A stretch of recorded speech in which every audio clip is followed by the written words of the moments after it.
반갑습니다. 저는 택시 운전을 하는 50대 아줌마입니다. 여자가 택시 운전하는 게 흔한 일은 아니지만 저는 이 일을 한 지 벌써 20년이 넘었습니다. 제가 일한 세월이 있다 보니 이때까지 만난 이상한 손님들도 정말 많았습니다. 그 사건들 중 재밌는 게 뭘까 고민을 하다가 몇 개 적어봅니다. 지금은 개인 택시를 몰고 있지만 처음에는 회사 택시를 운전했습니다. 택시 기사님들은 다 아시겠지만 회사 택시는 주간 야간으로 나눠서 운행을 해야 하는데 아무래도 야간에 손님이 더 많아서 산업금을 채우는 데에는 야간이 더 유리합니다. 참고로 산업금은 회사에 줘야 하는 금액입니다. 하지만 혼자 운행해야 하는 택시는 야간에는 그만큼 위험한 일도 많습니다. 제가 여자라서 무시하고 괜히 더 난동을 부리는 손님도 많았고요. 야간에는 대부분의 손님이 취객이기 때문에 어떤 사고가 있을지 모르기도 하고 손님이 모르는 길로 운전하면 돈 더 받으려고 돌아간다며 머리채를 잡는 손님도 있었습니다. 야간에 운전을 하면서 손님과 시비가 붙어 고성이 오가는 경우도 참 많았습니다. 이렇게 위협을 당하고 시비가 붙으면서도 야간 운행을 하는 이유는 당연히 돈 때문이죠. 뭐니 해도 머니 아니겠어요? 그놈의 돈만 아니면 주간 운행이 몸도 마음도 더 편하고 좋죠. 회사 택시를 하던 때는 택시 일을 시작한 지 얼마 되지 않아 아는 것도 별로 없고 해서 돈만 보고 야간 운전을 많이 했습니다.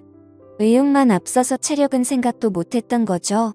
그러다가 너무 힘들어서 잠시 주간 운행으로 바꾼 적도 있었으니까요. 물론 돈이 안 돼서 금방 야간으로 돌아갔지만요. 근데 주간 운행을 했을 때에도 참 특이한 손님을 한번 태운 적이 있습니다. 태우기 전에는 몰랐는데 손님이 택시에 탑승하는 순간 술 냄새가 어찌나 진동을 하는지 술통에 빠졌다고 해도 이해가 갈 정도였습니다. 대낮에 얼큰하게 취해서 해롱해롱거리는 손님을 보고 내리라고 할까 순간 고민도 했지만 이제 와서 내리라고 하기에는 늦은 것 같아 그냥 태웠습니다. 손님 어디까지 가세요? 하고 물어보니 너네 집 이러는 겁니다. 어찌나 어이가 없던지 다시 손님 어디까지 가세요? 손님 집이 어디신데요? 하고 부르니 버럭 소리를 지르며 내 집도 모르는데 택시 운전으로 돈 벌어먹고 산다며 난동을 부리는 겁니다.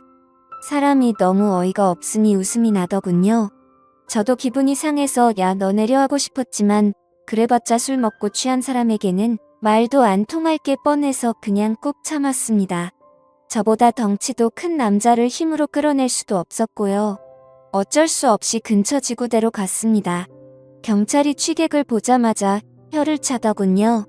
경찰이 봐도 대낮부터 고주망태가 된 그 손님이 한심해 보였나 봅니다. 경찰이 취객에게 내리라고 말하는데 이 양반이 경찰 말은 엄청 잘 듣는 겁니다. 벌떡 일어나서 택시에서 내리더니 경찰에게 아이고 선생님 고생하십니다 하면서 멀쩡한 신사처럼 예의를 지키고는 택시기사가 멀쩡한 길을 돌아서 간다고 저를 흉을 보는 것입니다. 그때 그 모습을 보고 제가 어이가 없어서 세상에 별의별 놈 다 있네 하던 기억이 있습니다. 이 정도가 그렇게 위험할 수도 아닌 평범한 진상 손님 중 한 명입니다. 취객 중에서는 정말 불쾌하고 위험한 행동을 하는 손님들도 있었습니다. 대부분의 취객들은 뒷자리에 거의 드러누워서 발로 운전석을 차며 여자가 집에서 밥이나 하지 괜히 밖에 나와서 택시 운전한다며 운전을 너무 못해서 거슬린다고 운전 똑바로 하라고 소리를 지르고 욕을 합니다. 그런 수많은 진상 중에 최고는 핸들을 지 마음대로 꺾으려는 사람입니다. 그럴 때마다 심장이 어찌나 철렁하는지 죽고 싶으면 혼자 조용한 데 가서 죽지 왜 저까지 같이 죽게 만들려고 핸들을 꺾는지 모르겠습니다. 그런 취객이 타면 정말 골치 아픕니다. 힘으로 하자니 제가 밀리기도 하고 나중에 엮이면 회사 택시다 보니 나중에 컴플레인이라도 들어가면 머리가 아파집니다. 회사 택시의 경우는 손님이랑 싸우며 잃어버린 시간만큼 다른 손님을 못 태우고 또 그만큼 산업금을 충당하지 못해서 힘들어지거든요. 그러니 대부분의 경우를 꾹 참고 경찰서로 인계를 합니다. 이게 최고거든요. 하지만 그 후에는 내가 이런 일을 겪으면서까지 택시를 해야 하나 괜히 울적해져 다른 일을 해볼까 하는 생각도 듭니다. 20년 넘게 잘하고 있지만요. 그리고 야간 운전 중에는 이런 손님도 만났습니다.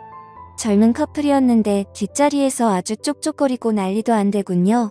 둘이서 온갖 애정행각을 해대는데 제가 다 민망했습니다. 아무리 서로 사랑하는 사이라고 해도 엄연히 택시 안도 공공장소인데 좀 너무하다는 생각이 들더라고요. 하지만 괜히 한마디 했다가는 안 좋은 소리만 듣고 시비만 붙을 것 같아 최대한 빨리 목적지에 내려주려고 했습니다. 근데 여자친구가 어떻게 하다가 남자친구의 핸드폰을 봤는지 갑자기요. 얘 전 여친 아니야. 내가 얘랑 연락하지 말라고 했잖아 이러면서 남자친구에게 욕을 퍼붓는 것입니다. 불과 1분 전만 해도 무인도에 떨어져도 오직 너만 있으면 된다는 식으로 내가 사랑하는 건 너뿐이야 라면서 서로 쪽쪽거리고 더닿지 못해 안달이라는 식으로 굴었는데 그통 메시지 하나로 분위기가 180도 바뀌었습니다. 아주 싸늘하다 못해 추울 지경이었습니다. 여자가 계속 화를 내고 소리를 지르니까 계속 사과하던 남자도 열이 받았는지 그냥 연락 와서 답장한 건데 왜 그래? 걔랑 지금 헤어진 사이고 지금은 아무 사이 아니야 이러면서 화를 내는 겁니다.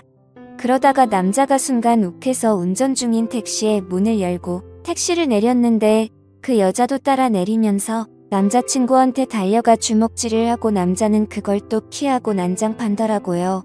그래서 에이 욕은 받긴 글렀네 하며 그냥 다른 손님을 찾으러 떠났죠. 그 모습을 보면서 우리 애들은 저런 짓 안 하고 다녀야 될 텐데 하는 생각도 들었습니다.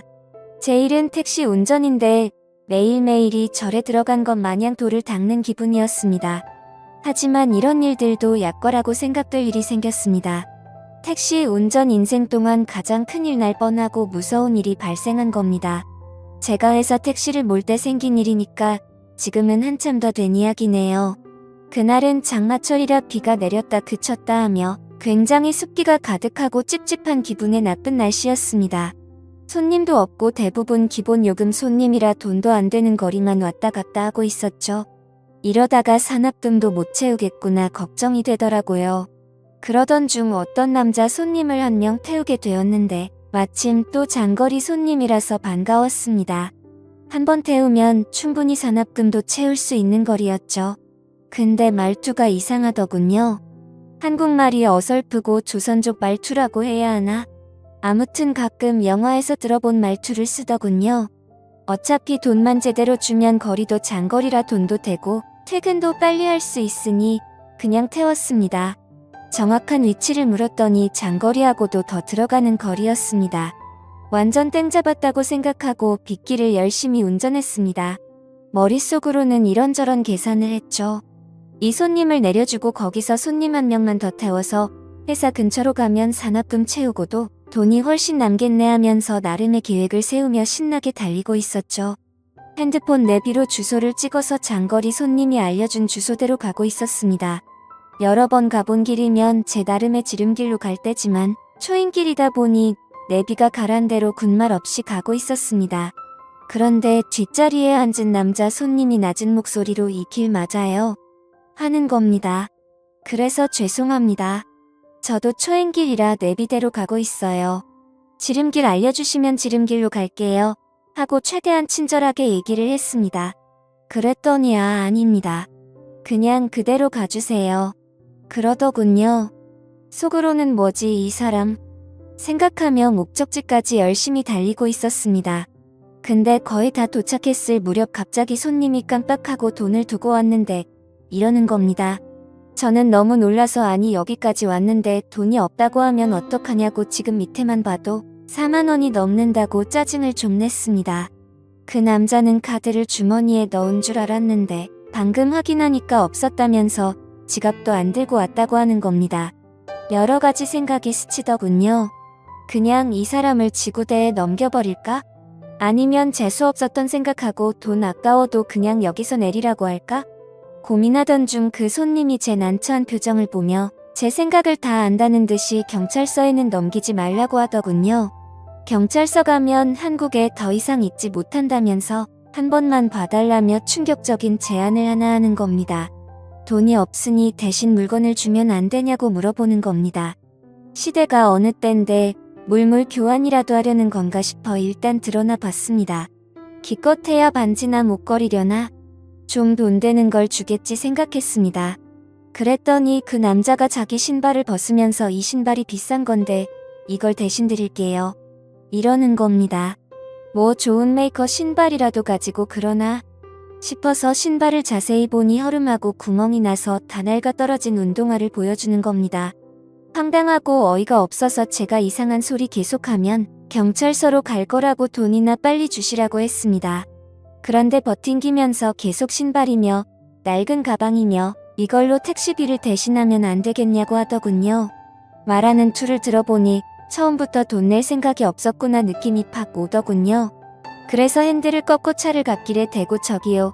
제가 다른 길은 몰라도 이 근처 경찰서 위치는 다 알고 있거든요. 그냥 이참에 경찰서 가서 콩밥 좀 자시고 아저씨 원래 나라로 돌아가세요. 이렇게 말했습니다. 그랬더니 그 남자는 웃으면서 미안합니다. 내가 사람을 몰라봤네. 지금 친구한테 돈 가져오라고 할게요. 그러더니 어디론가 전화를 걸더니 저한테 주소를 불러주는 겁니다. 자기 아는 사람이 사는 데인데 거기로 가면 택시비 줄 거라면서 말이죠. 이미 미터기는 5만 원이 넘어가고 있었습니다. 곧 교대 기간도 다 와가서 불러준 주소까지 거리를 계산해보니 좀 빠르게 가면 교대 시간까지 다녀오겠다 싶었습니다. 5만 원을 그냥 날리기엔 아깝기도 했고 그냥 빨리 다녀와야겠다 생각했습니다.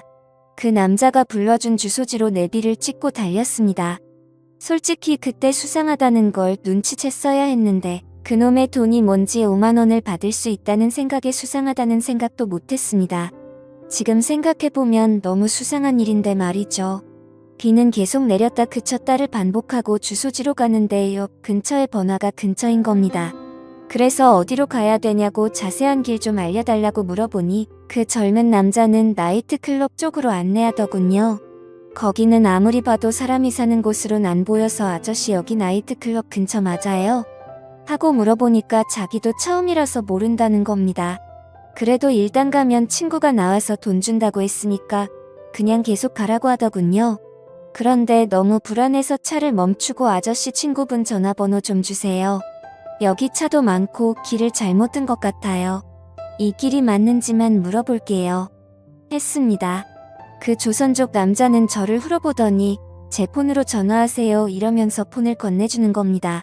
지금 생각해보면 제가 전화하면 제 핸드폰에 그 번호 기록이 남으니까 자기 폰을 준 것 같습니다.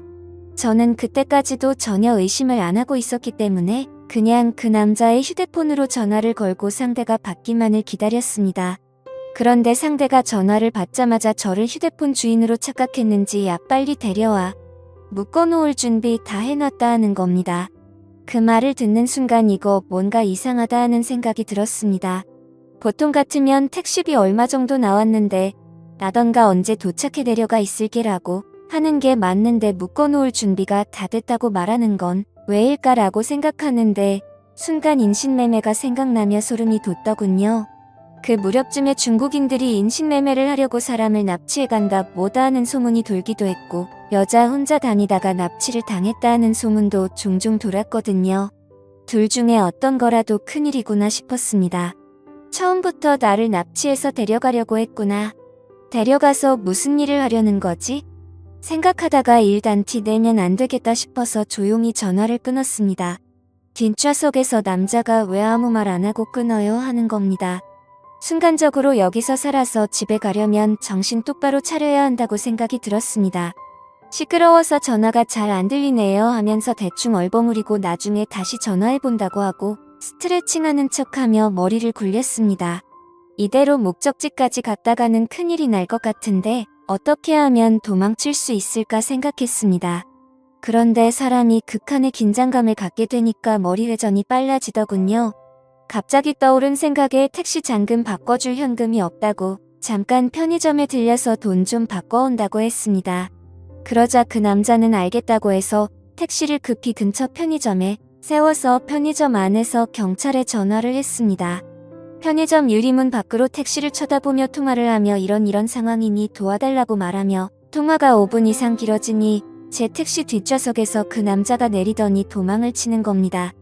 하염없이 멀어지는 그 남자를 쳐다보며 택시비는 받기 글렀구나 생각했지만 한편으로는 목숨을 건졌다는 안도감에 온몸에 힘이 쭉 빠지더군요. 그래서 경찰분과의 통화는 상황이 마무리되었다고 끊고 저는 편의점에서 나와 택시를 타고 잠금 장치를 잠궈 문을 다 잠궈버렸습니다. 에어컨 빵빵한 차 안에서 저는 식은땀을 정말 비오듯이 흘렸습니다. 제가 만약 그 조선족 남자 말만 믿고 그대로 목적지까지 운전했다면, 그리고 돈 5만 원을 받겠다고 그 남자한테 돈을 달라고 했다면 어떤 일이 생겼을까요? 지금 생각해도 너무 무섭고 끔찍한 경험이었습니다. 그날 회사에 돌아가 이 이야기를 동료 기사들에게 했더니 다들 잘 대처했다며 자기들이 겪은 일들을 이야기해 주다군요. 어떤 기사님은 옛날에 현금으로 택시비를 받으려고 했는데 뒷좌석에서 칼을 들이밀며 돈을 뺏어가는 강도를 만나기도 하고 고생하신다며 음료수를 주길래 아무 생각 없이 마셨다가 계속 배가 아파 병원에 간 일도 있었다는 겁니다. 근데 그런 일들보다 제가 겪은 일이 더 무섭다고 하시더군요. 하긴 제가 눈치를 못 챘으면 돈은커녕 제 목숨을 잃었을 수도 있었던 일이니까요. 그 후로는 비가 오는 날 밤에는 혼자서 택시를 잡는 사람은 경계하게 됐습니다. 저도 모르게 트라우마가 생긴 것 같습니다. 세상 살다 보면 이런 일도 있고 저런 일도 있겠지만 저도 나름 별의별 일을 겪었다고 생각하며 이렇게 사연을 보내봅니다. 제 이야기들을 끝까지 들어주셔서 감사합니다.